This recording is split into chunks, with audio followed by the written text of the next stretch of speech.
The homeless man whispered hoarsely. "Don't talk, just listen." Officer Rachel Torres froze. She had just stepped out of her patrol car when the ragged figure leaning against a brick wall caught her attention at first glance.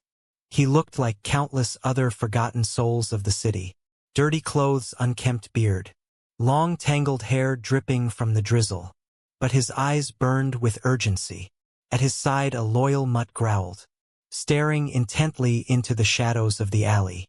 Rachel's instincts screamed danger, but her hand hesitated on her holster. Something about his tone made her pause. Rachel studied him for a moment longer. He didn't flinch, didn't stumble like someone intoxicated. His voice, though rough, carried the weight of someone who had seen too much. "Behind you," he whispered again. She glanced over her shoulder toward the dark alley. Trash cans lined the wall, dripping water from the rain. But nothing seemed unusual. Still, her gut tightened. The dog's growl deepened, its hackles raised. Rachel's training told her to trust both instincts and signals. And both were screaming at her now. The man slowly raised a dirty hand, pointing toward the shadows. "He's been waiting there," he said quietly, lips trembling. "Watched you drive up, I saw him follow you." Rachel's pulse quickened, she pressed her back against the car, hand firm on her weapon, eyes narrowing. At the alley's edge the drizzle turned heavier, adding tension to the moment. Rachel realized she was caught in the middle of two worlds, a uniformed protector of the law and a ragged man's society dismissed. Warning her of something unseen, she whispered sharply, "Who's there?" Her voice echoed off the wet brick walls. No answer came, only the trickle of water from the rooftops. Rachel's breathing slowed as she focused on every sound. Suddenly a faint scuffle broke the silence. Shoes brushing against pavement. Quick and nervous. Her muscles tensed. The homeless man's dog barked once, sharp and fierce, pulling at the moment. Rachel lifted her flashlight and aimed it toward the alley, the beam slicing through the rain like a blade. A figure bolted from the darkness. Rachel reacted instantly, hand snapping to her gun. But the homeless man's hoarse voice cut through the chaos. "Don't shoot, he's got a knife." The stranger lunged forward, a glint of metal catching the dim street light. Rachel sidestepped, pulling her weapon free. Heart hammering, the dog snarled, leaping forward, teeth flashing. For a split second, time seemed to slow. Rachel had to decide, pull the trigger or trust the warning. That fraction of hesitation was enough for the fight to truly begin. The stranger stumbled but didn't stop. He lunged closer, knife raised high. Rachel dodged backward, her foot slipping slightly on the wet ground. The homeless man, without a second thought, pushed himself forward, intercepting the attacker. His ragged body crashed into the knife-wielding figure, both tumbling into the puddles on the ground. Rachel froze, her gun raised, unsure whether to shoot. The dog barked and snapped at the assailant. Buying precious seconds, rain poured down heavier, soaking them all, turning the fight into a chaotic blur of movements and shadows. Rachel shouted, "Get off him!" But the homeless man grunted, holding the stranger's arm back with all his strength. The knife slashed inches from his face. But he didn't let go. Rachel circled quickly, aiming her gun, trying to find a clear shot without hitting her unexpected ally. Her breath came in sharp bursts, adrenaline surging. Finally, with a loud crack, she fired one warning shot into the air. The sound shattered the night. The attacker flinched, giving the homeless man just enough leverage to wrench the knife free and toss it aside. The knife skittered across the wet pavement, landing near Rachel's boots. She immediately kicked it away, far out of reach. The attacker struggled violently under the homeless man's grip, but he was weakening. Rachel moved closer, snapping her cuffs from her belt with one swift motion. She pinned the man's arm and clamped the metal tight. The sound of the click echoed like a final punctuation. The man growled curses under his breath. But the fight was over. Rachel exhaled, trembling slightly still, processing the danger she had narrowly avoided. When it was done, she turned to the homeless man. His chest heaved with exhaustion, hair plastered to his face from the rain. His dog sat loyally at his side again, tail wagging faintly as if proud. Rachel stared at him, struggling to find words. She began, but stopped for once in her career. She realized her life had been saved. Not by her training, not by backup, but by someone society dismissed as worthless. Someone who had nothing yet risked everything. The weight of that realization pressed heavily on her heart. Rachel holstered her weapon slowly, her eyes never leaving him. "You could have been killed," she said quietly. The man shrugged, wiping rain and dirt from his forehead. "So could you?" he rasped. There was no pride in his voice, no arrogance, only a simple truth. His dog nudged his leg as if reminding him of the bond they shared. In surviving another night, Rachel suddenly felt a pang of guilt for the suspicion she had felt when she first saw him. She had been wrong and she knew it. She gestured toward her car, thinking he might need help, maybe even a hospital, but the man shook his head. "No hospitals," he said firmly. His eyes flickered with something. Fear, perhaps shame. Rachel hesitated, torn between duty and respect. She wanted to press, but something in his tone told her not to. Instead, she offered him a blanket from her patrol car. He accepted it, silently draping it over his soaked shoulders. The dog curled up against his side, both of them shivering from the cold. Rachel crouched down to his level, studying him more closely. Beneath the dirt and weariness, she could see intelligence in his gaze. His words earlier replayed in her mind, sharp, urgent, life-saving. She realized he wasn't just another homeless man. He had a story, one hidden beneath layers of pain and survival. She wondered how someone like him ended up here on these streets, with nothing but a dog to call family. The question weighed on her, but she didn't ask, not yet. Instead, Rachel said softly, "Thank you," 2 words but heavy with sincerity. The man looked at her for a long moment, as though measuring her honesty. Finally he nodded, his lips curving into the faintest shadow of a smile. His dog licked his hand, breaking the tension. For the first time that night, Rachel allowed herself to feel relief. She had been saved not by her badge or her gun, but by the humanity of someone no one else would notice. She radioed for backup, her voice steady again. Within minutes, flashing lights filled the street. Officers poured in, securing the suspect and taking statements. Some glanced curiously at the homeless man, but Rachel shut down any comments with a look. She owed him more than anyone could understand. When one officer asked who had stopped the attacker, Rachel simply replied he did. The silence that followed was heavy, filled with disbelief and a hint of respect. The homeless man shifted uncomfortably under their gazes. He wasn't seeking praise. He wanted to disappear back into the shadows where he had come from. Rachel sensed it before he could slip away. She stopped him. "Wait," she said, stepping closer. "What's your name?" The man hesitated, then answered in a whisper, "David."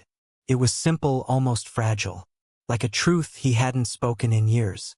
Rachel repeated it softly, committing it to memory. David, the man who had saved her life. As the rain eased, Rachel offered him a ride somewhere warm. He declined again, insisting he was fine where he was. She didn't push, but she did leave him with food from her trunk, packaged meals she usually carried for long shifts. David accepted it quietly, his dog wagging its tail at the sight. Rachel watched as he retreated into the shadows, blanket-wrapped tight, dog at his side. She felt an ache in her chest, knowing she might never see him again, yet hoping she would. Driving away, Rachel couldn't shake the image of him from her mind. She replayed the events over and over. The urgency in his voice, the bravery in his actions, the selflessness in his sacrifice. He had been invisible to the world, but to her he was unforgettable. She realized her duty wasn't just to enforce the law, but to see the humanity in those society ignored. And tonight that lesson had been written in rain, blood, and courage. Rachel returned to the station hours later, drenched and exhausted. When her colleagues asked what had happened, she kept her answers short. Some wouldn't believe her, others wouldn't care. But she knew the truth somewhere in the city. A homeless man named David and his dog were alive, and so was she because he had chosen to act. That was a story no report could ever truly capture. And deep down, Rachel promised herself this wouldn't be the last time she saw him. She would find him again because heroes come in many forms. And sometimes they wear rags instead of badges. The next morning Rachel couldn't stop thinking about David. She replayed the scene over and over. The rain, the knife, the raw courage of a man who had nothing. She wanted to know more about him. But the city swallowed people like him easily. Homeless faces blurred into the background, becoming invisible. Still Rachel felt compelled to search. She drove the same streets, checked alleys, and even asked around in shelters. Everyone had heard of the guy with the dog, but no one knew exactly where he stayed. David remained a ghost in plain sight. Days passed, but Rachel didn't give up. One night, while patrolling a quieter district, she spotted a familiar figure leaning against a crumbling wall. His dog was curled at his feet, his ears perking up at the sound of her car. Rachel pulled over and approached slowly. David lifted his head, surprised but calm. "Thought you'd forgotten," he said hoarsely. Rachel shook her head. "Not a chance." She handed him a fresh sandwich and some bottled water. He accepted silently, but his eyes softened. It was the beginning of an unspoken trust. Rachel sat on the curb beside him, ignoring the stares of passers-by. "Why'd you do it?" she asked. After a long silence, David didn't answer right away. He scratched the dog's ear, eyes fixed on the wet pavement. Finally he said, "Because no one else would. And because you didn't look at me like trash when you saw me." His words struck Rachel deeply. She realized how often people like him were dismissed, ignored, dehumanized. For David, that one moment of acknowledgement had been enough reason to risk everything. Over the following weeks, Rachel kept finding reasons to check in on him. She'd bring food, a blanket, or sometimes just conversation. David was reluctant to share his story, but pieces slipped through. He had once held a steady job, even had a small apartment. Life, however, had unraveled quickly. An accident, medical bills, the loss of his family, and soon the streets became his only home. Through it all, his dog Max had been his anchor. "He saved me more than once," David admitted, rubbing Max's head. Rachel understood the weight behind those words. Rachel started noticing how sharp David's mind was. He spoke several languages, knew history and literature, and had a perspective on the city she rarely heard. "You're wasted out here," she told him once. He only smiled bitterly. "The world doesn't want men like me anymore." But Rachel disagreed. She began to see David not as a hobo, but as someone with dignity, courage, and wisdom hidden beneath the grime. Each encounter deepened her respect for him. Slowly, she began to wonder if maybe she was supposed to be part of his story. One stormy night, Rachel found David sheltering under a bridge. The rain pounded like hammers and the cold cut through everything. She insisted he come with her just for the night, to the precinct's spare cot. He resisted, but Max nudged him forward, as if giving permission reluctantly. David agreed. When he entered the station, curious eyes followed. Officers whispered, some sneering, but Rachel stood firm. "He saved my life," she reminded them. That silenced the room for one night. David and Max had a roof, warmth, and food. David didn't stay long at the precinct, but the experience left an impression. "Felt strange," he admitted later. "Like I didn't belong, but also like I remembered what it was to be human again." Rachel assured him that he had never lost that humanity. Slowly their bond grew into something more than gratitude. It became friendship. She realized she looked forward to their conversations, the quiet wisdom he carried, and even the way Max wagged his tail when he saw her. In the chaos of her job, David became her calm. But trouble wasn't far. One evening, Rachel was called to a disturbance near an abandoned warehouse. When she arrived, she realized with dread that David was involved. A group of gang members had cornered him, mocking his ragged clothes, threatening to take Max. Rachel's heart pounded as she rushed in. "Police, drop it. Police, drop it." Rachel's voice ricocheted through the ribbed steel of the abandoned warehouse. thin shafts of sodium-orange streetlights slicing the damp air where rain leaked from a ragged skylight. The gang members jolted, for silhouettes in hoodies and scuffed sneakers tightening into a nervous knot. One of them, wiry, jittery, had his fist twisted in Max's collar. The dog growled low, steady, the sound a taut wire between patience and protection. David didn't move. His back was to a pillar, one shoulder protecting his ribs, eyes sweeping every corner without seeming to look at anything at all. "Don't talk," he rasped, barely turning his head. "Just listen." Rachel shifted her stance. Left foot planted, right foot angled. She'd already called it in. Backup was minutes away, and minutes were a lifetime. "Hands where I can see them," she barked. "Now!" The three without the dog obeyed, palms up. The fourth, the one gripping Max, smiled without warmth. "We're just borrowing," he said, accent coating the vowels like oil. His knuckles tightened. "This mutt owes us." "Let him go," Rachel snapped. "Or what?" he said, and when he tugged, Max yelped, not pain, warning. The sound crawled under Rachel's skin. David's fingers flexed against the pillar, the faintest twitch of calculation, then relaxed. He was reading the room like he'd read the alley. Currents, pressure, the shape of a storm. "Look at me," he told the one holding Max. The voice was hoarse but oddly gentle. "You don't want this. Not over a dog." "Shut up," the kid spat. "You a teacher now? A priest? You live under bridges." David nodded once, as if the insult were a weather report. "And bridges teach you which flood takes you first." His gaze slid to Rachel. "Left pocket, Rachel." She didn't question. She reached with one finger, eased a folded business card free. Logo, Providence Community Clinic, a taped-on note scribbled in bad pen. Entrance around back. She blinked. "What is this?" "Where they sell stolen meds," David said softly. "Where they funnel boys like him," his chin flicked at the dog holder, "into the part of the city that pays in pain. He's a runner, not a leader."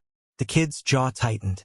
The other three glanced at each other, micro shifts of shame and defiance. Rachel steadied her breathing. "Hands up." A siren wailed somewhere far, then nearer. The kid twisted, a reflex of cornered animals and cornered boys. Max lunged, controlled, a single bark exploding in the metal ribs of the space. The kid flinched, loosened. David moved. It wasn't a tackle, it was a redirection. David's hand cut down to the boy's wrist, thumb pressed into the tendon notch, elbow angled to pivot him off balance without snapping anything. The knife clattered, a flat, embarrassed sound. Rachel stepped in, cuffed smooth, one click, then two, while her eyes never left the other three. "Don't." They didn't. Granular rain from the leaking skylight sparkled like ground glass in the flashlight cone. The air was a braid of wet cardboard, oil, adrenaline. Blue and red strobed the wall as 2 units slid to a stop outside. Officers poured in, hands already on muscle memory. "We got it," Rachel called. "Weapons down. For detained." As her guys fanned out, she guided the cuffed kid to the ground, a knee near his shoulder but not crushing. "Name." Silence. He stared at Max, who was pressed against David's shin, eyes bright, breath fogging. Rachel's tone softened a notch. "You hurt my friend's dog. You and I will have words. But if you tell me who runs you, we can try something different than the usual ride." His jaw worked. "Different like what?" "Like a clinic that doesn't buy stolen chemo," David murmured. "Like a night without someone taking your cut and leaving you bleeding." The kid blinked.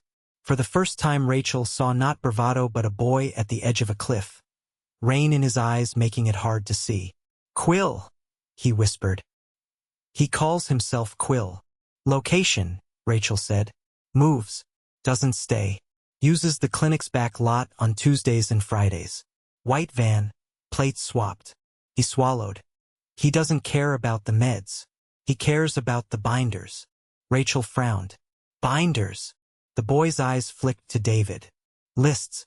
Names. Who owes. Who to squeeze. Cops on payroll. Judges. Nurses." The air seemed to tilt. "A cold?" Precise thread pulled tight behind Rachel's sternum. You sure? I like breathing, he said. Sometimes it means I'm not sure out loud. A sergeant knelt beside them, reading the cuffs, nodding at Rachel. Good grab. His gaze flicked to David, then away. We'll process the 3. 4, Rachel said. The sergeant lifted a brow. She pointed at the kid gripping Max moments ago. This one's coming with me. She eased soft steel into her voice. Protective custody. That turned heads. The boy looked up like a door had opened onto air he'd never breathed. As the 3 were loaded and the 4th sat on the tailgate with a blanket around shoulders, Rachel turned to David. Rain had slicked his hair to his forehead. A smear of rust-colored grime marked his cheekbone. Max leaned into him, the dog's heartbeat a metronome at David's ankle. You knew about the clinic, she said low. You had the card. I pick up what people drop, he answered, almost apologetic. And I remember which doors never lock. You could have brought it in. I did, he said. To you. She should have bristled chain of command evidence protocols. Instead, she felt the shape of his trust like a warm stone in her palm. Okay, she said. Then we do it right. The sergeant called. Torres, you riding the runner or meeting us at Central? I'm taking him, she said. And I'm filing for a sealed interview. He scowled. That'll ruffle. Tell them to buy umbrellas. Her eyes cut back to David. You too. He tipped his head. A question. You're coming, Rachel said. You heard the name. You've seen the doors. And she nodded at the boy. Won't talk without Max in the room. I can feel it. The boy breathed a laugh, thin but real. Lady reads minds. Only easy ones, Rachel said. Let's move. They rolled, wipers slapping time on the windshield, city lights smeared to watercolor. The boy sat in back beside a quiet officer, blanket high on his neck. Max rode on the floorboard of the passenger side, chin on Rachel's boot.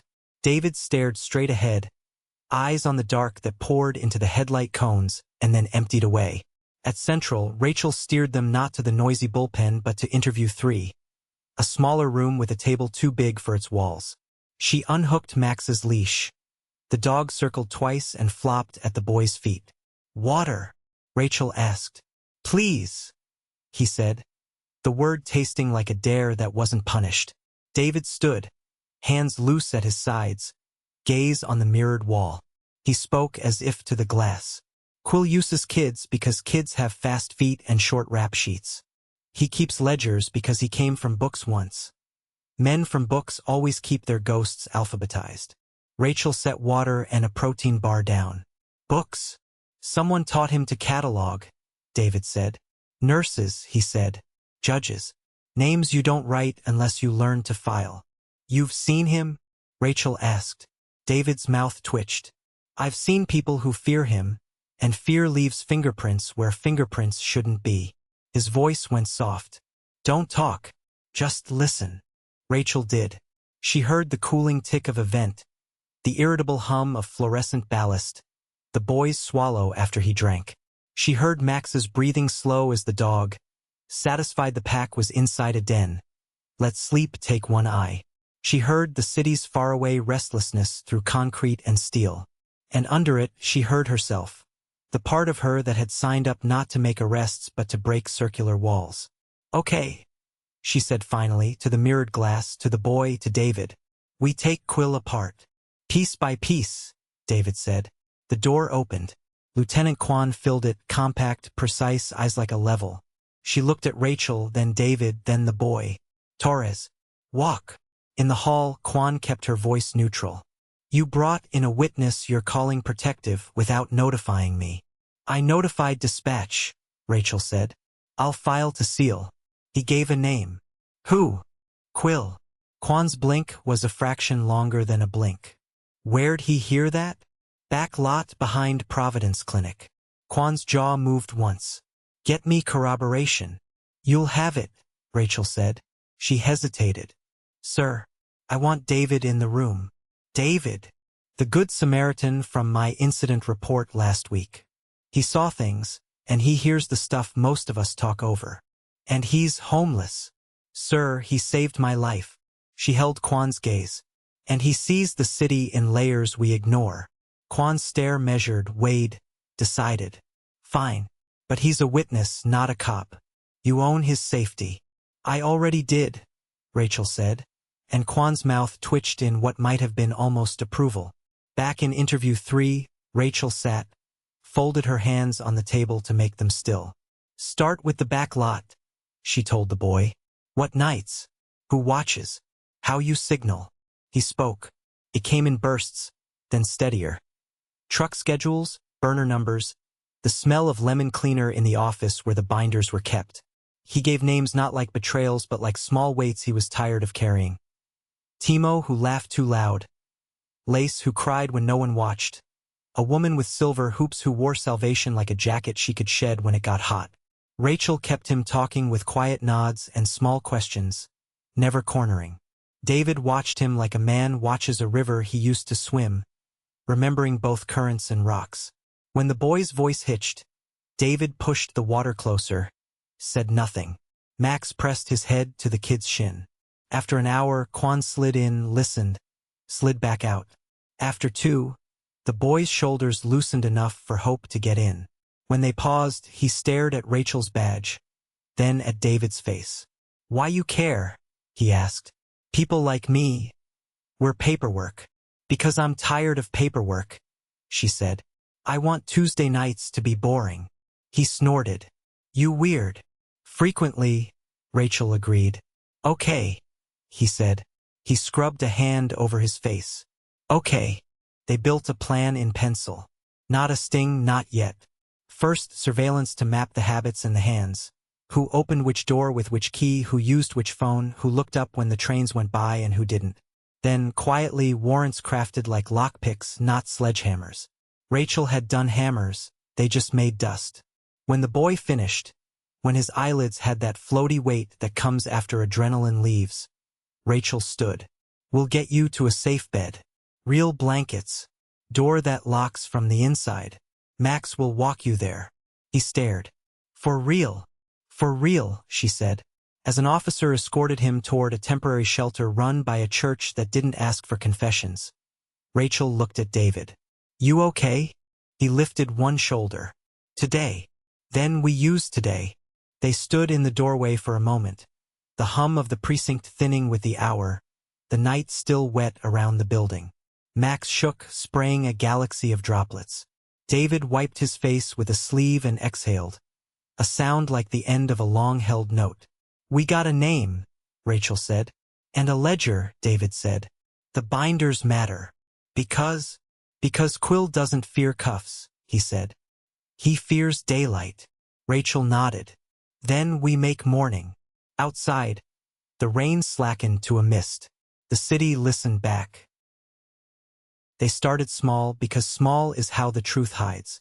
On Tuesday, Rachel parked 2 streets over from the Providence Clinic and walked the block like a woman on her phone. A to-go cup radiating gentle steam. She didn't look at the clinic. She looked at reflections. A broken pane in a bus shelter. A rain-polished puddle under a scaffold. In one, a white van idled with its lights off. In another, a man in a ball cap smoked without inhaling. Eyes on an alley mouth. Patterns. Habits. David watched from across the street on a milk crate, shoulders rounded into invisibility, Max's head on his knee.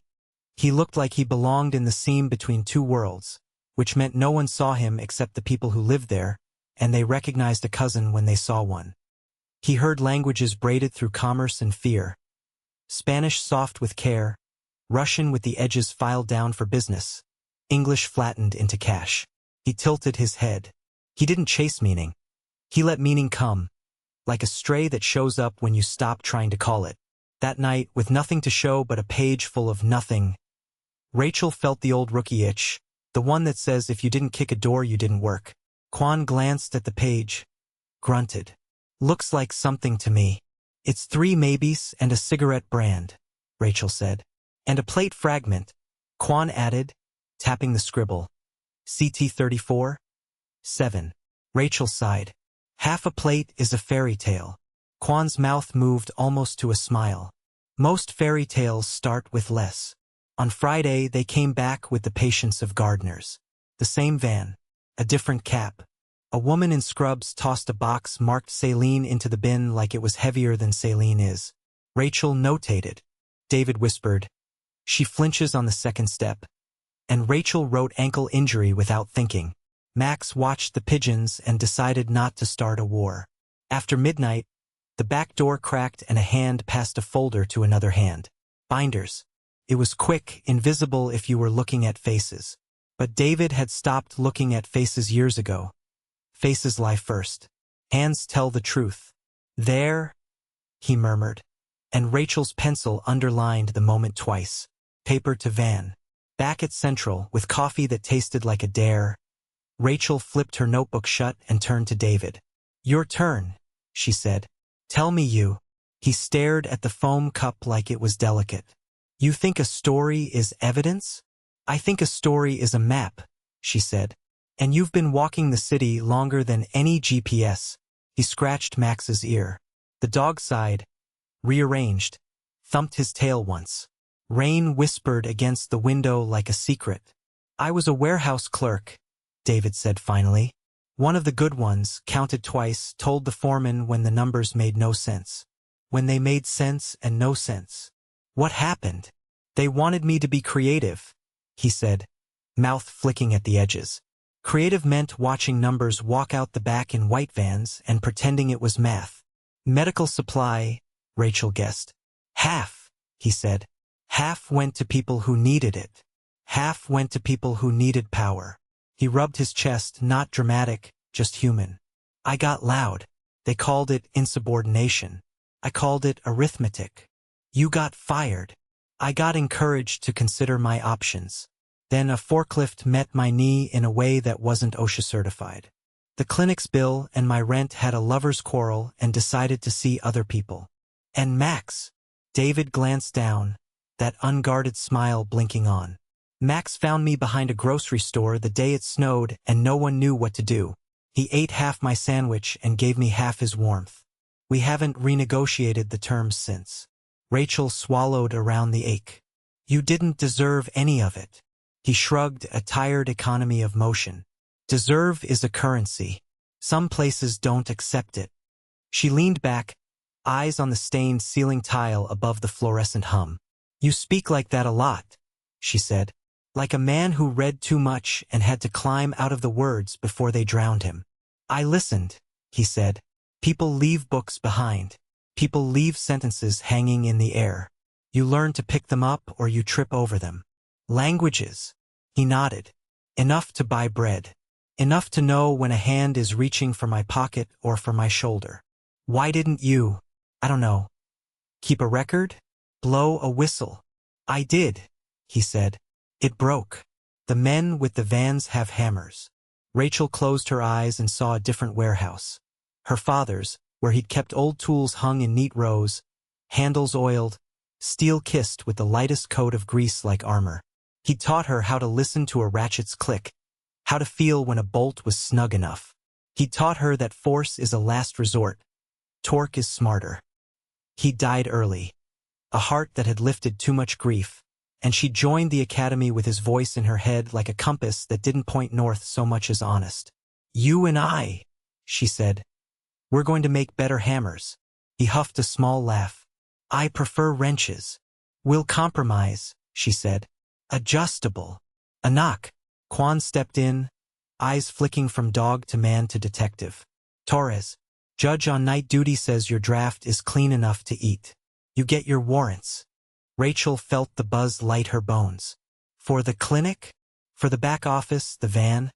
And anything that smells like paper where paper shouldn't be. Quan's gaze landed on David. You still understand you're not sworn, yes? Yes, David said. But you hear things. Yes, he said again. Then tonight you hear from 2 blocks away, Quan said. You don't get heroic. You don't get dead. He doesn't, Rachel cut in. I've got him. Quan lingered a beat. Good. Because if this is as big as he says, somebody will try to make him very small. She turned, then paused, almost an afterthought. Nice dog. Max wagged once, diplomatic. They moved. The warrants were paper but felt like keys. Rachel rolled without siren.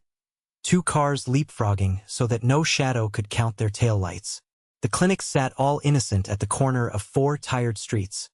A fluorescent halo buzzing above a sign that promised care without judgment. The back lot promised something else. 2 cameras pointed outward like teeth. A dumpster that had been moved recently, and the faint, sweet rancid scent of sanitizer poured where blood once had been.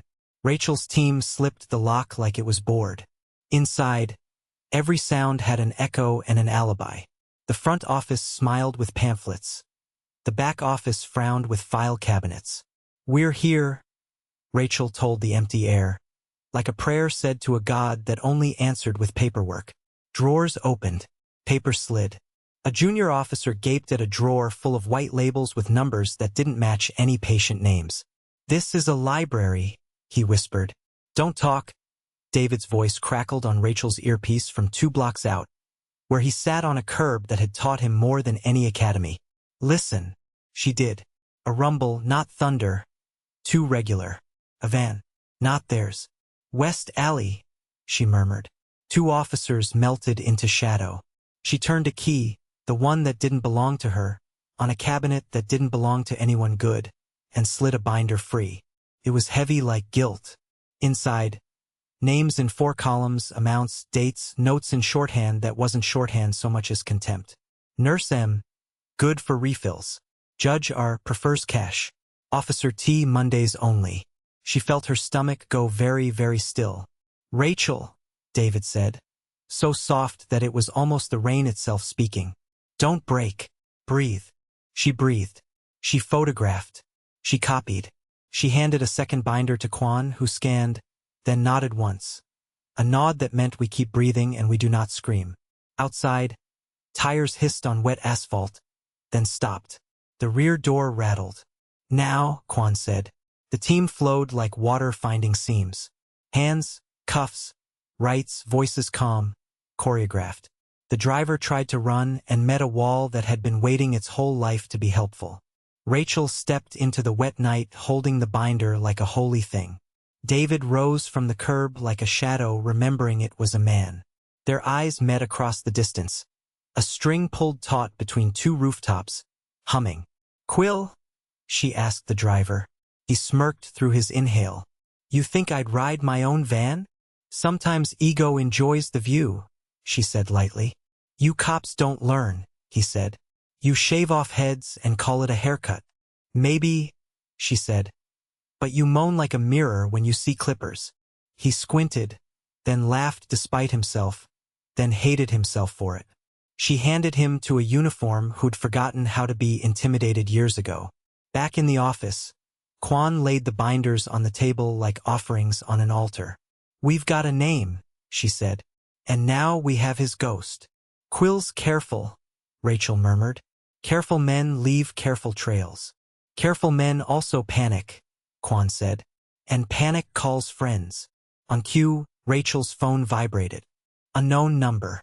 She showed the screen to Quan. "Answer," the lieutenant mouthed. Rachel swiped. "Torres." Static. Then a voice pitched too low. "You're playing with Tinder, officer." "You must be Quill," she said. "Your runner sends his regards." Silence. Then a chuckle that made her want to wash her ears. "You think boys mean loyalty. Boys mean disposal." "Not tonight," she said. "Tonight boys mean change. You'll be dead tired by the time change arrives," the voice purred. And then simply dead. The line clicked. A text arrived. A street corner she knew too well. The one where David slept when he didn't want to be found. Her throat tightened. "David." "I heard," he said, before she could form the warning. The word was not fear. It was calculation shaded with something older. "I won't go there." "No," Rachel said, already moving. "We make him come to us." "How?" Quan asked, stepping into her path. Rachel lifted the binder. "By showing him we can read." "You're going to leak," Quan said, not a question. "Not leak," Rachel corrected. "Sing. Quietly. In the right ear."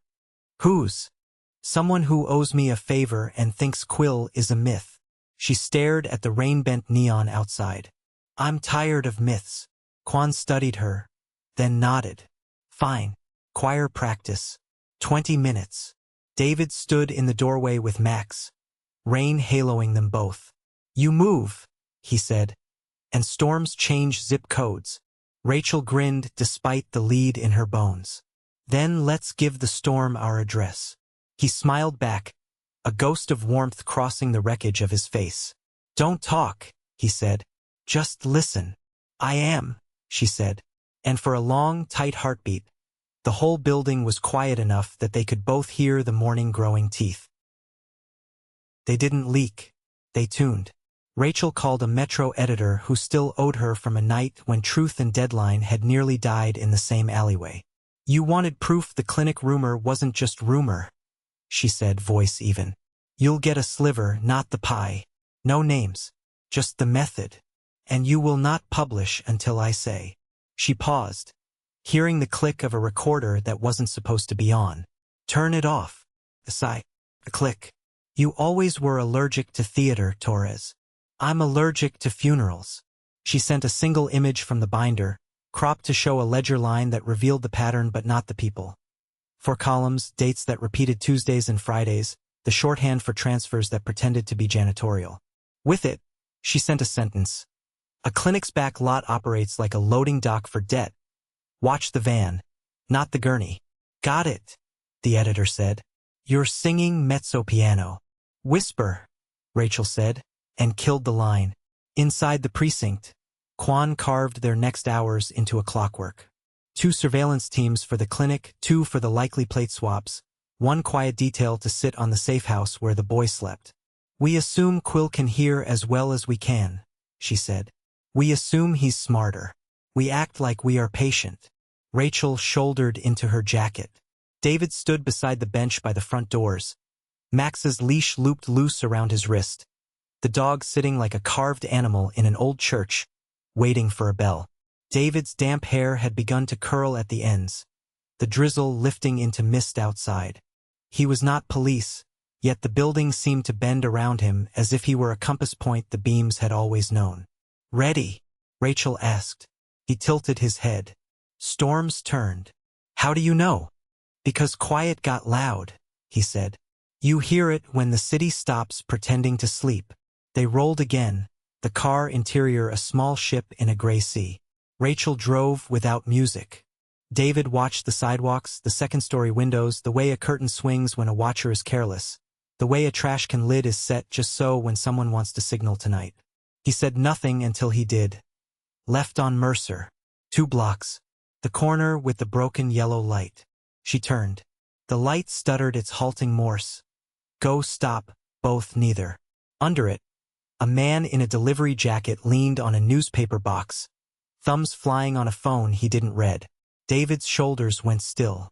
He doesn't deliver. He calls dogs like Max over for scraps and has no smell of meat. Then he's calling. Debts, David said. Or fear. Rachel slid past without looking. Her side mirror held the man for 1 heartbeat, too. We'll mark him. Dogs teach you this, David said. Who is home? Who is hungry? Who is hunting? They parked and walked, separate but moving in the same weather. Rachel carried a coffee she didn't need. David carried himself like part of the sidewalk, his edges soft. Max chose the puddles, step by deliberate step, leaving a dotted line only a child or a tracker would celebrate. At the clinic's back lot, Tuesday repeated itself with Friday's caution. The van arrived later, idled longer. The woman with the silver hoops smoked and watched her smoke, not her hands. The man with the not delivery jacket appeared at the edge of the lot and then wasn't there, as if the city had replaced him with rain. Quill's testing, David murmured. He tugged the thread. He's waiting to see if the sweater moves. Rachel's phone buzzed. The editor again.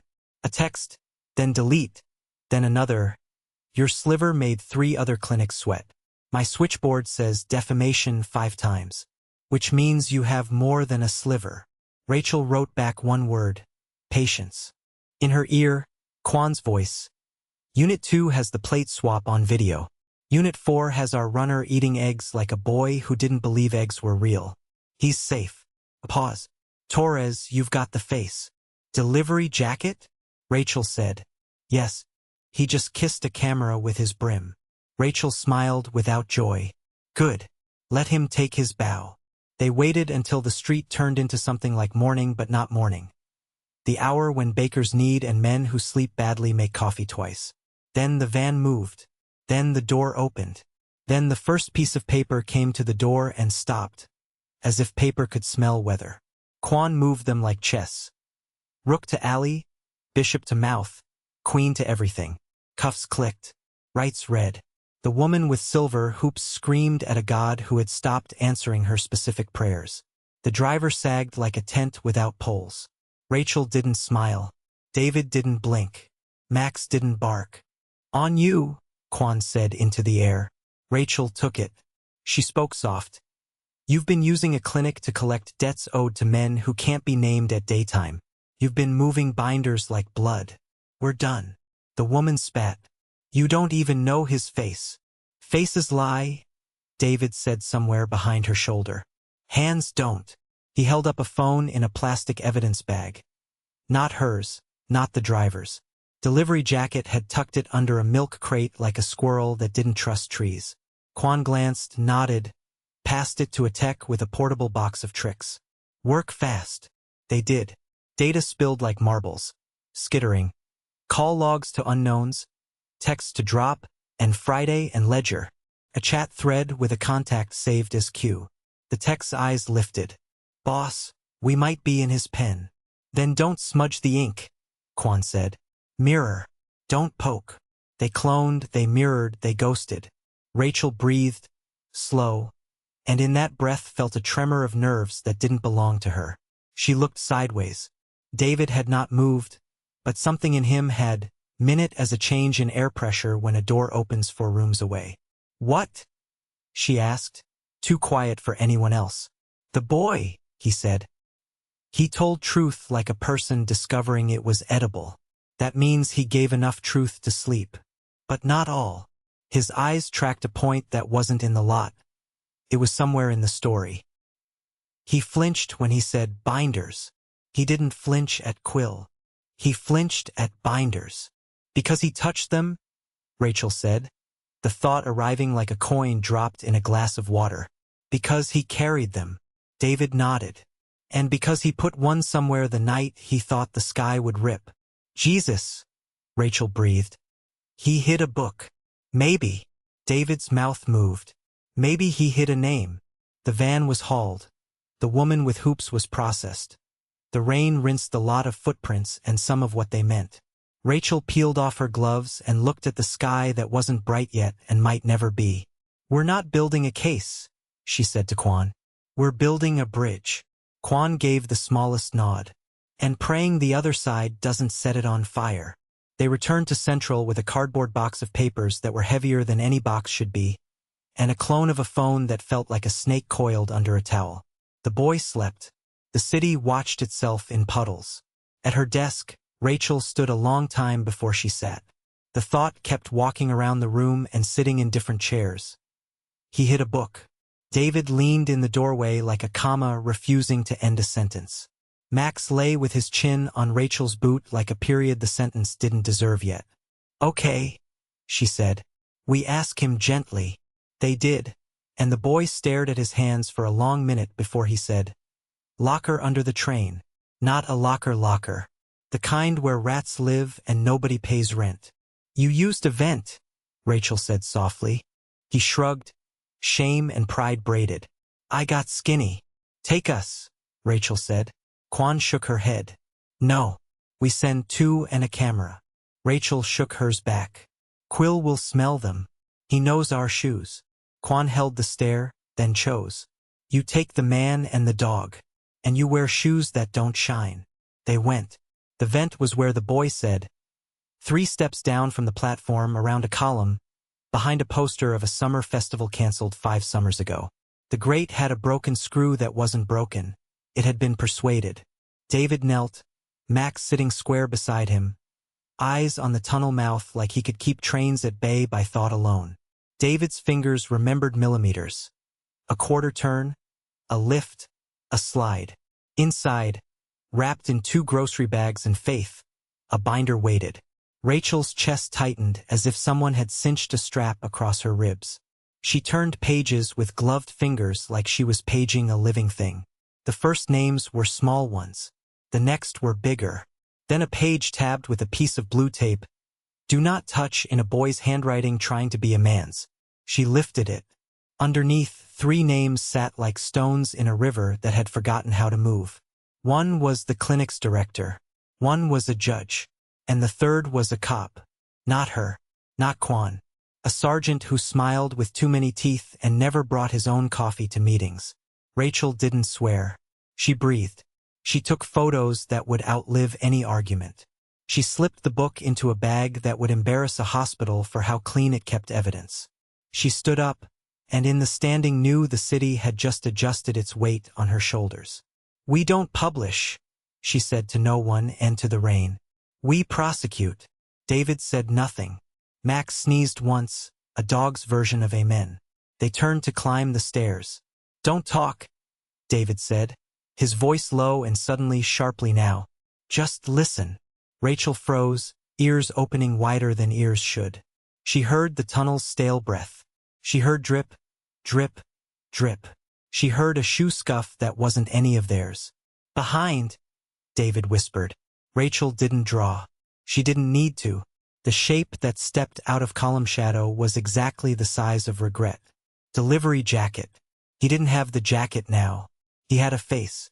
He held his hands up like a man walking into a baptism. "Easy. You came to pray?"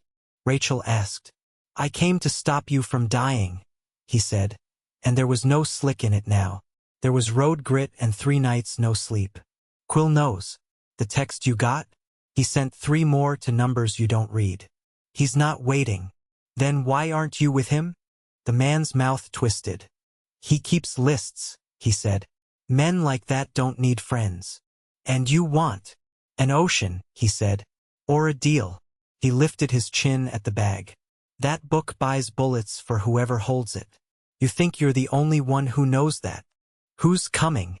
Rachel asked. He swallowed. 2. With a third watching a fourth. It's a joke where the punchline is your body. "Where?" "Street level. Both ends." His eyes flicked to David. "He told you to listen. Maybe try it twice." Rachel did. And in the listening, she heard the shift of weight above, the murmured "we wait," the sound of rain playing drums on a metal door. She looked at the man. "You talk," she said. "You walk. Cop's honor." "Mine," she said. He stared, then nodded once, the smallest vote ever cast. "Quill's not a man," he said as they moved. "He's 2. One writes, one cuts. They trade masks. If you catch one, the other snips you out of the picture and pastes you in the obits." The stairs bent the sound of the street down to them. Rachel touched the radio at her shoulder, and Quan's voice arrived like a hand. "Report. 2 at street. 1 tail." Rachel breathed. "We're in the throat." "Copy. I have eyes on the east end. West is thin. We'll thicken." David's fingers tapped once on Max's collar. The dog went very still, then very ready. David's eyes slid to the poster with the canceled festival. "We go out wrong," he said. "They paint the stairs with us." "Then how?" Rachel asked. David pointed at the vent. "We go out how the book came in." Rachel stared. The vent yawned like a dare. "There's no exit. There's a maintenance crawl behind that wall," he said. "Men with carts use it at 3 a.m. to drag away rats that died of effort. It goes to a door no one painted in 20 years. Rachel had to choose. She chose wrenches over hammers. "Move," she said. They slid the grate, slid themselves. Max went first, belly low, tail straight, soldiering his trust. The crawl space smelled like tin and old mice and coins. Rachel held the bag like a baby. David held the city's map in his head and guided them by a language of angles. They hit the door in 30 seconds that felt like 10 years. It stuck. David's shoulder didn't. Metal complained. then sighed. They spilled into a hallway between walls that didn't have a job anymore. The delivery man pulled it shut with hands that shook and then didn't. They ran. Above them, men with hard hands were explaining surprise to the stairwell. They came out in a parking lot behind a shuttered laundromat that had once believed in Saturdays. Rain made halos on the asphalt around the bad lights. A cat watched them from a newspaper machine like a retired god. Kwan's car slid in, a low hiss of competence. She stepped out without drama, eyes scanning, jaw not moving. "You look like you lost a bet," she said to Rachel. "We kept the book," Rachel said. Kwan's mouth did the smallest lift. "Then we'll let them think they won a hallway." They piled in. The delivery man's knees trembled, then decided to be knees. Max shook, coins of rain flying. David closed his eyes, just for a second, as if letting the map in his head fold itself neatly again. As they pulled away, Rachel felt the city's pressure change. The way air heavies before lightning. The way a sidewalk seems to rise to meet you when you're too tired to pick your feet up. She looked down at the evidence bag, at the blue tape that said "Do not touch" in a boy's handwriting. "We touched," she said. David nodded. "Now we don't let go." The first reveal didn't happen at a podium. It happened in a conference room whose carpet tried too hard, under a bland clock that didn't deserve to mark this hour. Kwan set the binder on the table between a city prosecutor and an internal affairs captain whose tie had never seen coffee. Rachel stood with her hands on the back of a chair, as if to remind them chairs were for sitting and not for hiding. David stood in the corner with Max, a witness and a witness's dog, occupying space like a conscience that wouldn't shut up. The prosecutor opened the binder, skimmed, stopped, went back to the beginning. The tie didn't move, but the skin under it remembered arteries. "You're sure?" he said. "The pages are cross-referenced in Quill's phone," Kwan replied, controlled. "Dates match routes, routes match plate swaps. The boy's statement matches the drawer we seized. The clinic director's night log says she left at 10. The phone says midnight. If this is a forgery, it's a perfect one, and nobody perfect works Tuesdays and Fridays for free." Ty looked at Rachel. "And you got this by what method?" "Following a frightened child to a vent no one cares about," Rachel said. "And listening when a man the city pretends not to see said, 'Stop talking.'" Ty glanced at David, and whatever calculation lived behind his eyes changed variables. "And you are?" "David," he said. "Full name." David hesitated. The room held. "David A. Maldonado." Ty blinked. "You had a city badge once." Rachel turned. David's face didn't move, but the air around it flinched. "I had a temp badge," he said. "Years ago. Inventory audit for a city contractor. I counted things. I said they didn't add up. Then I counted fewer things. Then I counted none." Ty looked down at the binder, at the columns that didn't add up and never had. He nodded to himself once. "All right." The prosecutor tapped a page. "We can roll on the clinic and the runners today. But if we move on the judge and the cop with just this, we'll get a parade and a countersuit. We need a pen in a hand on a date." Rachel's jaw worked. "Then we get it." "How?" David spoke. "Quill uses hands like masks. The hand that writes hates the hand that cuts. The writer will betray the cutter if the ledger leans. If we shine light on the column that hurts the writer most, he'll push the cutter into it to keep ink off his own sleeve." The prosecutor stared. "You're suggesting we, what, make him jealous of his own imbalance?" "Expose the numbers that make him weak," David said. "He thinks in columns. So we show him a column that will collapse unless he sacrifices a beam." Ty folded his arms. "And how do we show him?" Rachel looked at Kwan. Kwan looked back, a fractional yes. Rachel turned to the prosecutor. "We feed one line from the binder, a wrong line, into a channel Quill watches. He will think the cutter blundered and move to cut the cutter. We shadow that move, catch the hand with the pen making the kill order. We tie the call, the text, the movement, the purchase. The writer writes his own confession." The prosecutor frowned. "Risky. Breathing is risky," Rachel said. "But it's kept me alive." Ty stared at David again. You came up with that sitting on a curb? David scratched Max's chin. The dog thumped his tail once.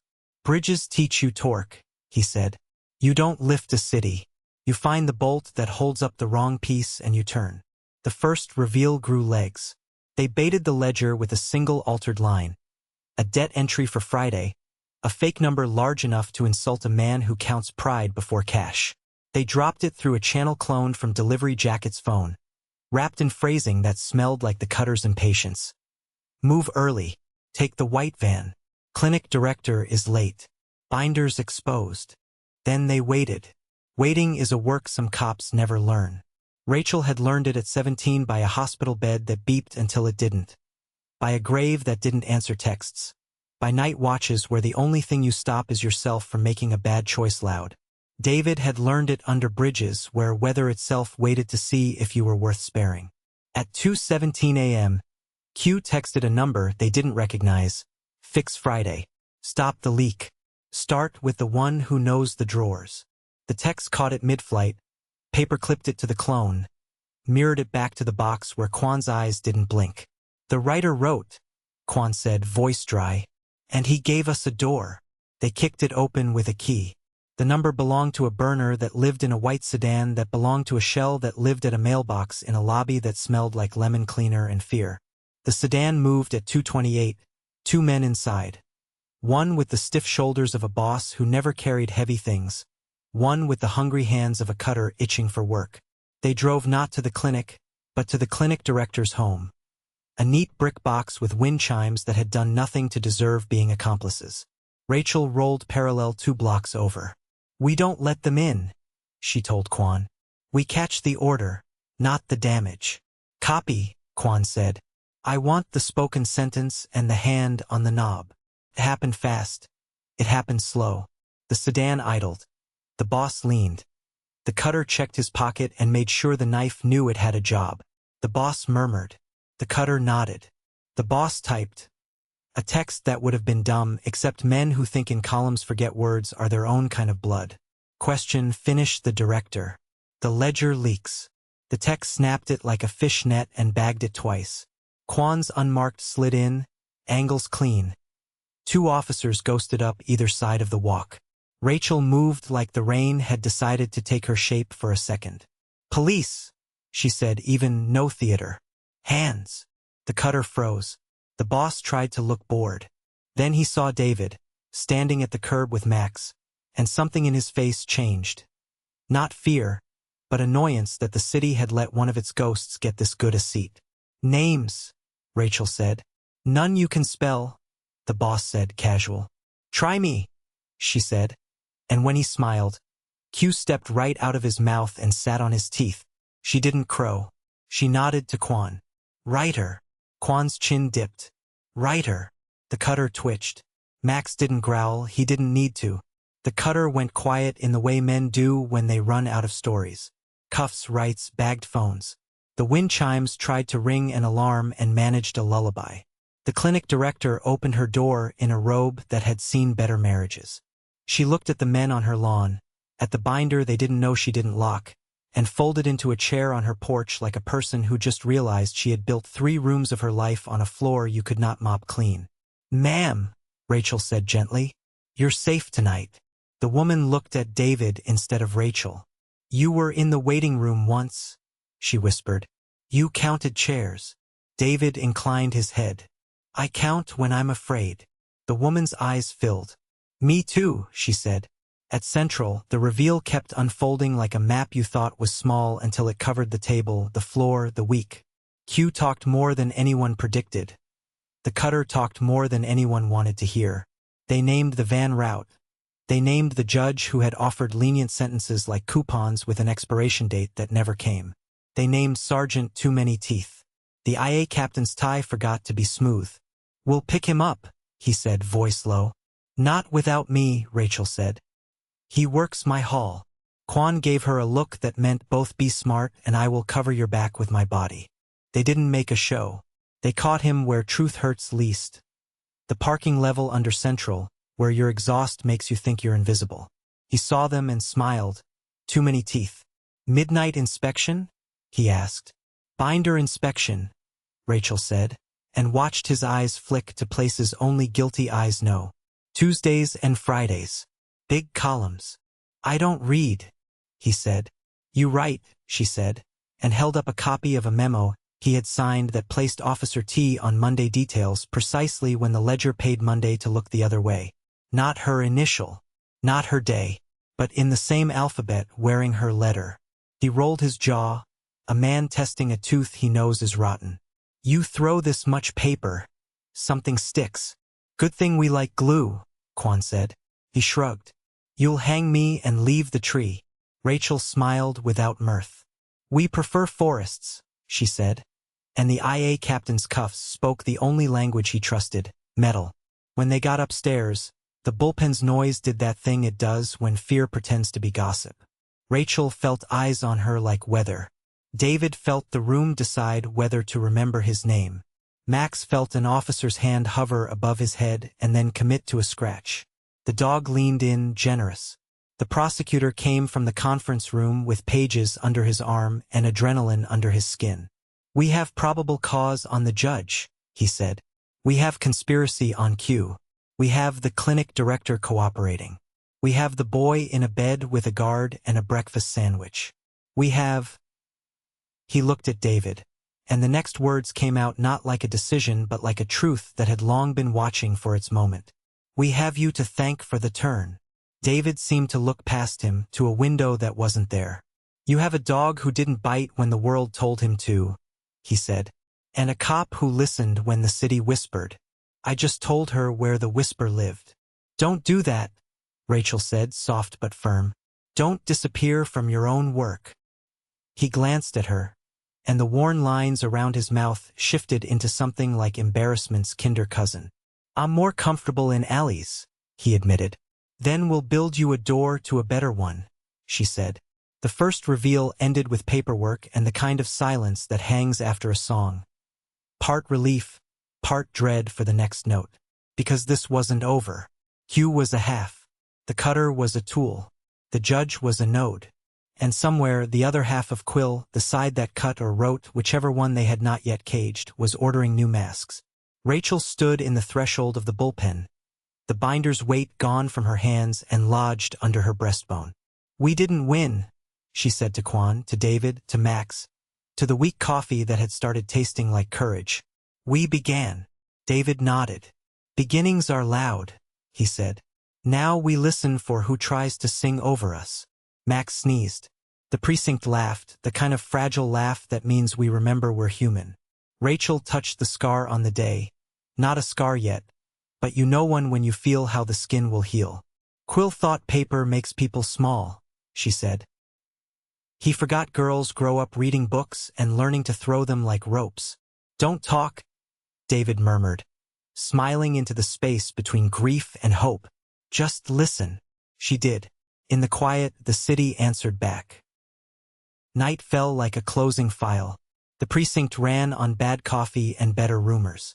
Word traveled that Q had folded, that the cutter had sung, that a judge's chambers would be fumigated with subpoenas at dawn. Victories stack up like cardboard, useful until rain finds them. Rain found them. It started with a power blink that turned every monitor into a mirror. Rachel looked at her own tired eyes for a heartbeat. Then the lights returned and the bullpen exhaled as one body. Quan stepped to the rail that overlooked the booking desk. Eyes up, she said. Not loud. Somehow everywhere. Tonight isn't celebratory. It's dangerous. Phones chimed. Desks murmured. A patrol officer hustled over. Breath ghosting. LT anonymous tip. Says, you took the wrong half. The other half likes fire. Mentions an address. Rachel's neck prickled. Whose? The officer swallowed. The shelter where our boy is sleeping. They moved like a single muscle. Quan's hand cut through the air. 2 units already inbound, she said. Rachel, with me. David. He was already up. We go, he rasped. You're a civilian, Quan said. So is he, David answered, meaning the boy, meaning all boys, meaning the version of himself he used to hide on cold nights. Quan weighed it and nodded once. Stay glued. Max trotted at their knees, all business. Sirens were too loud. They rolled without them. The shelter squatted on a corner that had traded hope for paint, then chipped through the paint. A thin line of smoke laced from a side window, indecisive, then bolder. Rachel's heart slammed. She was out of the car before it stopped moving. "Back door!" she shouted, and 2 uniforms peeled off. Rachel hit the front. The lobby stood empty except for a volunteer with a soaked towel clawing at her cough. "Rooms 3 and 4, she wheezed. "Kids." "We've got them," Quan said, already moving. "Medic." Rachel took the hall. Smoke hugged the ceiling like a bad idea, ashamed to touch the floor. The boy stumbled out of a doorway, one arm flung across his eyes. Max pulled free and pressed his head to the boy's thigh, guiding him like a rope in a storm. Rachel seized his shoulders, felt him shaking root and branch. "Quill?" she asked. "He left a thing." The boy coughed. "A bottle. It went hoof." "Okay," Rachel said, voice low even. "You're okay. Don't talk. Just listen."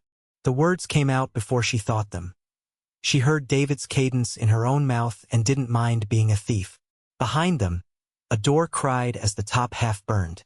Quan appeared with 2 smaller kids, faces gray with soot, hair spangled with foam. "We're clear," she snapped. "Go!" They poured into the night, the shelter spilling children and women, and one grizzled man who admitted he'd been hiding under a table because the table had become his best friend. Engines growled. Hoses thumped. Smoke tried to build a kingdom and failed. Rachel wrapped the boy in a blanket. He clutched Max's collar and didn't let go. "Why?" he whispered, and Rachel had no answer that would fit in the space between because and we let him. Quan stood in the wash of red-blue, her face carved into resolve. "The other half," she said to Rachel. "Fire." Rachel nodded. "He won't stop." "No," Quan said. "But he'll hurry now. Firemen panic. They love the first blaze and fear the second. We press." The press came back on them. As they loaded the boy into a cruiser bound for a different safe place, a black SUV slid past the line of engines and paused too long at the corner. Rachel's eyes tracked it like a hawk tracks the one rabbit that doesn't freeze. The SUV didn't speed. It memorized. Then it glided away, unhurried, like a man on a sidewalk whistling to prove he had lungs. "Plate," Quan called. "Covered," an officer said, disgust in the syllable. David's gaze had gone distant, a man listening to brick. "He's counting again," he murmured. "Counting. Losses," David said. "And doors. He wants to know which hinges squeak when he puts his ear to the building." They went back to Central because that's what you do when storms rip your map. You return to the table and draw again. The IA captain had 3 more names and a headache. The prosecutor had 6 texts and a grim smile. "We can move the judge at first light," he said. "We can tie the clinic director to a plea. We can hang Q by his own rope." "And the other half?" Rachel asked. "We bait him," the captain said. "We put Rachel on the ledger and let him come." Everyone in the room turned at once, and the angle of their heads made Rachel think of vultures and angels, both waiting for you to stop breathing for different reasons. She set her jaw. "Explain." "You're the face," he said. "You keep turning up where his paper bleeds. He'll try to cut you out of the story." David's eyes closed for a breath. "No," he said. "He's not a striker.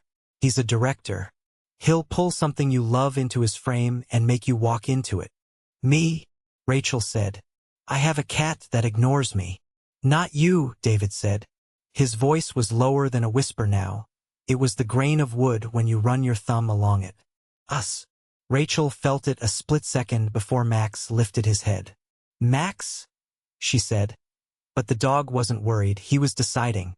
He looked at David, then at the door, then back at David. The room pressed in around the thought before any of them said it. They will go after the man who won't stop listening. "We move him," Quan said immediately. "Right now." David shook his head once, not dramatic. "He needs me to run. If I run, he wins a street. If I stand, he loses a habit." "We don't gamble with people," Rachel said. Especially not the ones who count our chairs. He smiled, tired. Then don't call it gambling. Call it listening. Kwan's decision came like rain deciding to fall. We do both, she said. We seem to hold him at a church shelter. We actually hold him in a place Kwon thinks is beneath his notice. She looked at Rachel. Where? Rachel's mouth answered. Evidence basement. Old lockers. Leaky pipe in the back corner no one fixed because the leak remembers the plumbing better than any of us.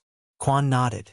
We clear the hall, stack 2 plain clothes at each end, throw a janitor cart in the middle, kill the cameras, run a dummy feed. If he's watching, he sees a mop. The IA captain raised a brow. And when he sends someone? Then we stop pretending to mop, Kwon said. They moved the city around David the way you move furniture in a house when a storm window cracks. He didn't object again. He sat on a folding chair in the basement's back corner. Max curled into a comma at his shoe. The pipe hissed. Concrete sweated. Somewhere, a fluorescent bulb buzzed like a fly arguing with itself. Rachel stood on the far side of the room, in the shadow, gun holstered, palms open. She could feel her heartbeat in her gums. Don't talk, David breathed. Just listen, Rachel finished. At first there was nothing. Then the nothing had a shape. A door creaked upstairs that shouldn't creak. A shoe slid across a step that a custodian knows how to step without sound. The janitor cart's shadow lengthened on the wall. Then the cart itself rolled half an inch as air changed pressure around it. Rachel didn't look at it. She looked at the distance beyond it, where the dark is most confident. The man appeared because every story has a villain who enjoys a stage. He wore tired denim, a cap, a jacket with the logo of a company that had gone out of business 15 years ago. He moved like a person who doesn't bump into lockers because lockers move out of his way. He was just a man. That was what made him dangerous. His gaze slid over Rachel's shadow, weighed it, tested it like a tooth. He smiled without lips. Mr. Maldonado, he said, voice mild. We should talk about your hobby of lifting books. David's shoulders didn't move. Talking isn't your style. It is when it saves me time, the man said, walking closer. He wasn't armed, not visibly. Men like him carry the weapon in the room itself.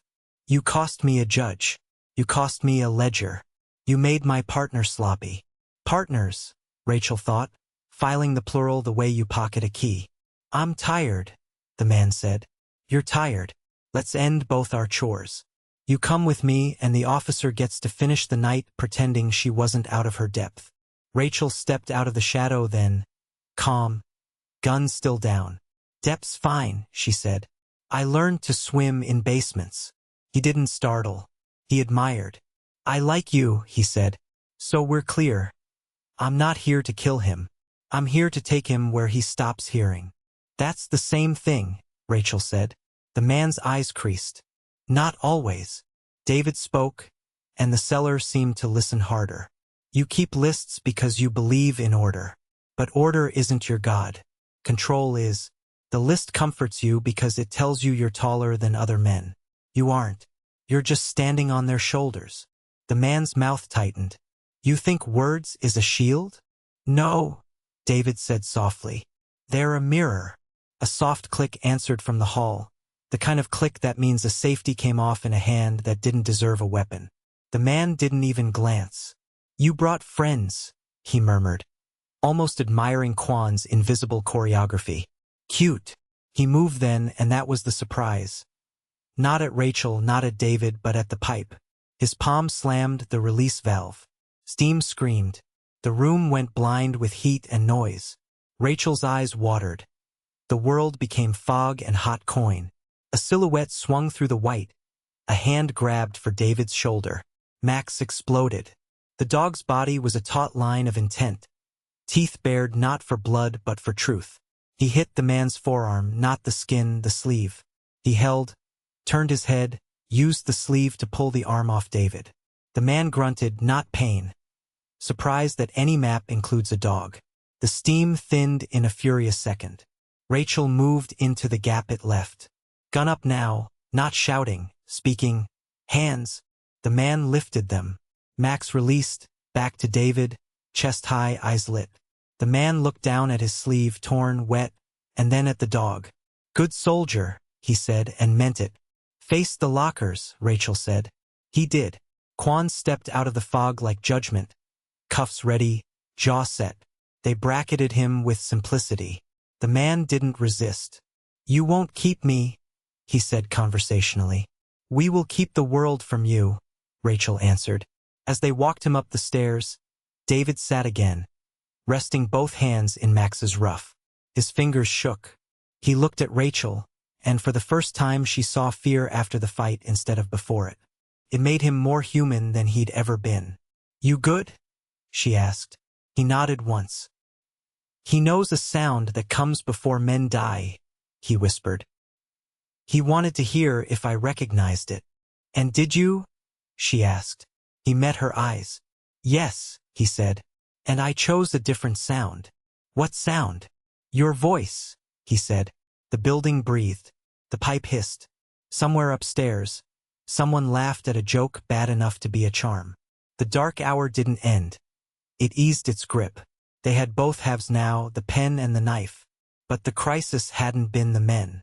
The crisis was whether they could keep choosing each other over the noise that power makes when it's afraid. Morning came in gray bands. The city looked washed, not cleaner, just aware of itself. The arrests made the rounds. The judge went white under the cameras. The IA captain did not gloat. The prosecutor did not smile. The clinic director began to talk in sentences that no longer folded in on themselves. Then the blowback blew back. A defense attorney with a reputation for filing suits like confetti held a press conference at the courthouse steps and called Rachel's operation a vigilante theater featuring a homeless man as a prop. The clip hit phones before the microphones cooled. An online account with more followers than conscience published a photo of David taken from 3 years ago, when his beard had been a winter's worth of shelter and his eyes had been the color of full-time hunger. The caption did not include "saved an officer's life." It included loitering, trespass, unhoused. Rachel watched the clip at her desk, jaw locked. Quan watched the 3 furrows appear between Rachel's brows and said nothing. David watched nothing. He listened to the rumble under the building, the city's subwoofer reminding him that storms don't end when the news changes subjects. The test wasn't whether they could arrest a villain. The test was whether they would stay true when the story was stolen and sold back to them as a mirror they didn't recognize. "Press wants you," the IA captain said, appearing like a man who'd been born behind a doorframe. "They want your face beside his past. They want to make him smaller so the world fits in their headline," Rachel said, voice controlled. "They want to know if you used him," the captain said. It wasn't an accusation. It was the name of a trap built under a desk. Rachel stood. "Then we talk," she said. David's head lifted. "Don't," he said. "They'll cut your sentences into shoes and make you walk yourself off a cliff." "I won't be cut," she said. She looked at him. "And you won't be a prop." He stared at the floor for a breath. "Don't talk," he murmured. She smiled at him, soft. "I hear you," she said. "Listen in return." He did. On the courthouse steps, microphones grew like weeds in a crack. Cameras glinted. Rachel stood with Quan 1 step behind her, the IA captain a neutral statue at her right. She was not tall, and she didn't pretend. She let the first question finish. She ignored the second. Then she picked one reporter with a voice that had not heckled and said, "Ask. Did you exploit an unhoused man to make your case?" The reporter said, eyes steady. "No," Rachel said. "I listened when a citizen told the truth in a language I could hear."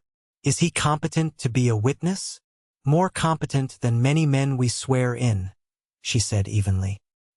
"He remembers what we forget, that people are not paid to have dignity."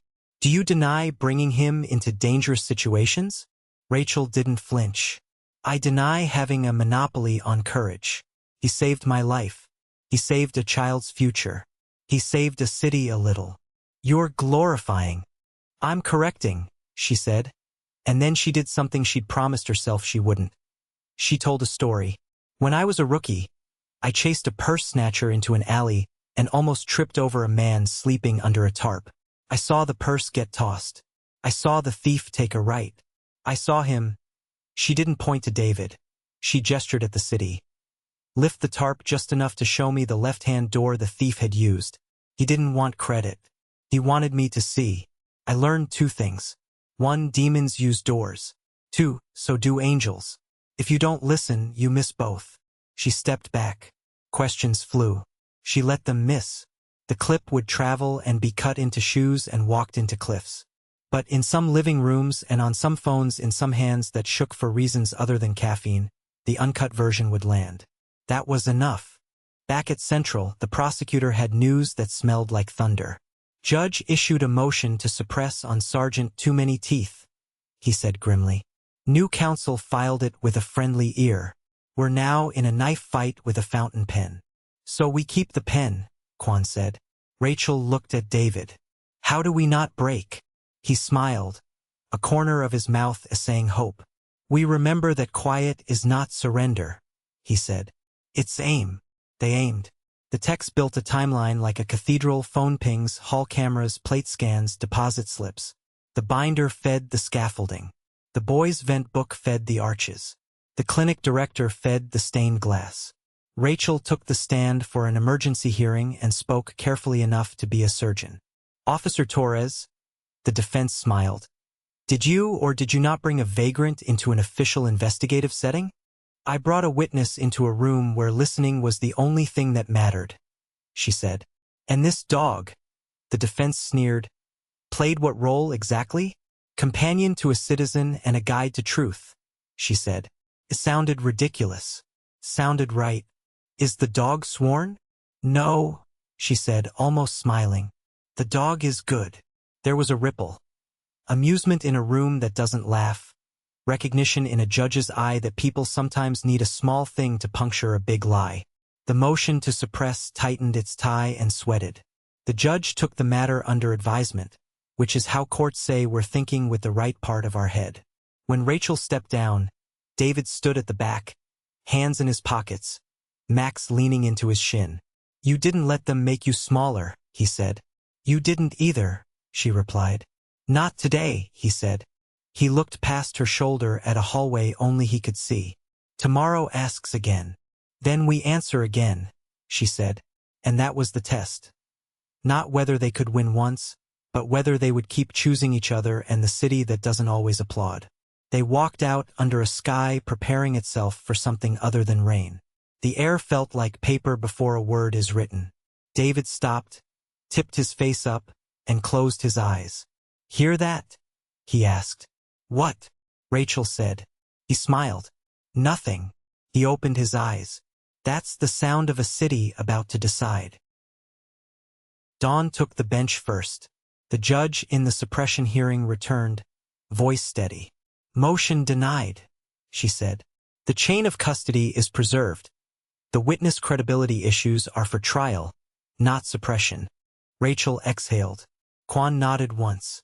The IA captain allowed his tie to breathe. Then, like a clean cord after static, the state AG's office called. They were in. The ledger was too broad for one county, too ugly for one room. The AG wanted a joint task force. Quan agreed without blinking. Rachel agreed without pretending she had to be asked. They moved fast. Doors knocked. Warrants unzipped secrets. Nurses cried. One apologized to a world that hadn't asked for her apology. Another made hot tea and told the truth in a voice that had given toddler shots for 20 years. A courthouse file room gave up a locked drawer that had learned humility. A bank teller admitted she'd been suspicious and afraid and was now a little less afraid. In the center of it, Quill lost his nib. The writer faced counts that made his attorney stare at the floor. The cutter faced men whose tedium was more dangerous than knives. The clinic director wore shame like a blanket and began to fold it neatly for storage. 2 things remained: the boy and the world's version of David. They addressed the first with a hearing in a closed room where the law tries to be kind. The boy sat with a counselor and a sandwich and did not look at the door. Rachel sat at the table's corner. Quan beside the prosecutor. David in a chair by the wall as if chairs, too, should be witnesses. Max lay by the boy's sneaker, pole resting lightly on a shoelace. The judge was a woman with hair cropped short and patience grown long. "You understand," she told the boy. "You are not a defendant." He nodded. "You are not a suspect." He nodded again. "You are a kid," she added.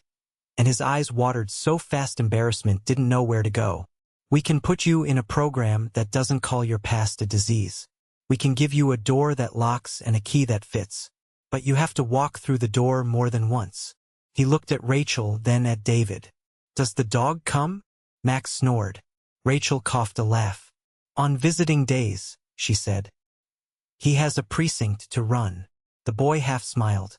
"Okay," he whispered. "Okay." They addressed the second by not addressing it. Rachel refused the cable hits. Quan declined to make a hero out of police work that had simply remembered its job. The prosecutor didn't leak.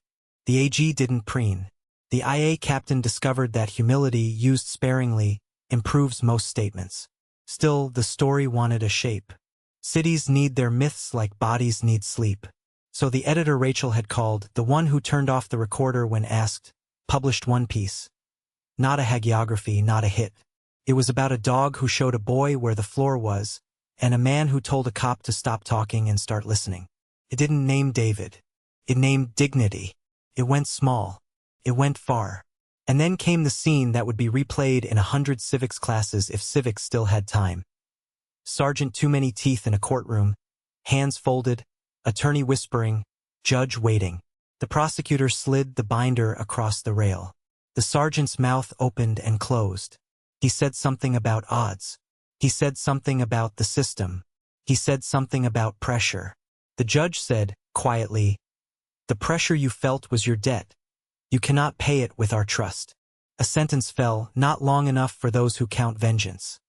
Long enough for those who count consequences. The sergeant blinked as if a light finally found the hallway behind his eyes. Outside, it rained again. Not hard, not even sideways. Just enough so that the city smelled like itself. Metal and bread and people. Rachel found David on the courthouse steps, Max at his feet, as if the three had always met there in every story that needed an ending. She handed him a folded paper, not the ledger, not a warrant. A city ID. He took it as if it were very heavy. "What am I now?" "Visible," she said. "And if you want, hired." He looked up. "Community liaison," Rachel said. "No badge. No gun. Just ears. We pay you to count chairs in rooms we forget to respect. We pay you to say, 'Don't talk,' when we start loving the sound of our own voices." He swallowed. "I don't." "You do," she said softly. "You already did." Max sneezed, which they had come to translate as sign here. David laughed. That brief, unsteady laugh of a man stepping from one boat to another. "Okay," he said. "But I still sit on milk crates when the chairs lie." "Deal," she said, and stuck out her hand. He shook it. Felt like something as old as honest work. They didn't get a parade. They got a potluck. The shelter reopened, walls scrubbed, ceiling patched, new smoke detectors blinking tiny red stars. Families brought trays of food the city forgot it knew how to make. A nurse from the clinic, not that clinic, took blood pressures at a folding table and smiled like people were worth the rubber in the cuff. The boy stacked chairs, then unstacked them, then stacked them better because David said chairs like to face the same way. Rachel arrived late, as cops do when they decide to stand next to joy without stepping on it. Quan was already there, somehow holding a baby that did not belong to her, and looking like this was the most tactical choice of her career. The IA captain, out of uniform, ate a deviled egg with the suspicious look of a man who had never trusted mayonnaise. Max toured the room, collecting crumbs and confessions. David followed, not hovering, inhabiting. People who would have crossed the street to avoid his shadow a month ago now asked him if the coffee needed more water. He said yes, because coffee always needs more water, and they laughed. "Speech," someone called, and Rachel lifted both hands. "No," she said, smiling. "Not tonight. Tonight we chew." There was music that had been sung elsewhere first, possibly better, but here it was sung together. Rachel leaned against a painted cinderblock wall and let it fill the places that work had hollowed out. She felt something like rest. David joined her, 2 paper cups in one hand, Max's leash looped around the other. He passed her a cup. "It's not good," he warned. She drank anyway. "It's perfect," she said. They stood like that for a while, comfortable in the silence of people who have heard enough noise. After the last tray was washed and the last chair aligned, the shelter's director pressed a key into David's palm. "For when the rain argues with your courage," she said. "It argues a lot," he answered. "Then you win a lot," she replied. He looked at the key, not heavy, not expensive. Just a way in. He hadn't held a way in for a long time. He put it on a string and wore it around his neck like a relic from a saint he almost believed in. Rachel walked him to the door. Night had slicked the street in stars that were just streetlights being optimistic. "You know," she said, "for a guy who tells us not to talk, you gave a lot of speeches." He grinned. "I said don't talk. I didn't say don't speak." "What's the difference?" she asked. "Talking fills air," he said. "Speaking changes it." She nodded. "Then keep speaking." He pointed at her heart. "You too." They stepped into the weather. Max sneezed to bless the trip. Somewhere, a bus sighed as it remembered the route. The city did what cities do. Forgot and remembered, slept and stayed awake, hurt and healed. Rachel had one more stop. She drove to a small apartment where the lights were low and the table held a photo of a man with hands that knew tools. She sat, called his memory by name, and told him about a bridge she had crossed with a man who listened better than anyone she'd met. She told him about torque. She told him about wrenches. She told him she hadn't used the hammer. When she turned off the light, she didn't feel lighter. She felt placed. The narrator's voice settles like a coat after rain. Justice is not a parade. It is a practice, a way of walking the same streets differently because someone showed you where the floor is. A ledger can make people small until someone reads it aloud and refuses to whisper. A knife can frighten a city until a dog reminds it that teeth obey truth better than fear. A uniform can command, but listening persuades. Do not be fooled by silk, or titles, or loudness. The city is changed by those who study its quiet and then answer it. Remember this: don't talk, just listen. Listen to the boy who tells you where he hid the book. Listen to the nurse who finally stops apologizing. Listen to the officer who says, "We begin," instead of "we won." Listen to the man who once slept under bridges and now helps hold them up. Because dignity is not given by courts or clerks. It is recognized by ears that choose to hear. And that is how storms are named, and how they end. Max barks once. Not loud, not for show. Then leans into a hand that has learned it will not be empty. The city briefly listens back. Fade.